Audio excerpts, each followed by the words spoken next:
ഇത് നല്ല ടേസ്റ്റുള്ള ഒരു റൈസ് റെസിപ്പിയാണ് കേട്ടോ. ഇതിലേക്ക് നമുക്ക് 2 ടേബിൾ സ്പൂൺ ഓയിൽ ഒഴിച്ചു കൊടുക്കാം. ഓയിൽ തന്നെ ഒഴിക്കണം.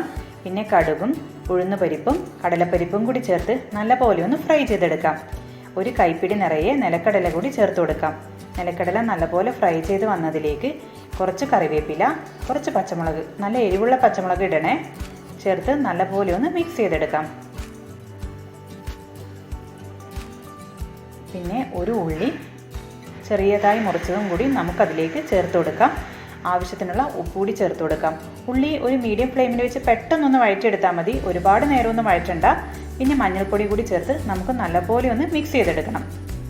ഇപ്പോൾ ഇത് നല്ലപോലെ ഒന്ന് മിക്സ് ചെയ്തിട്ടുണ്ട്.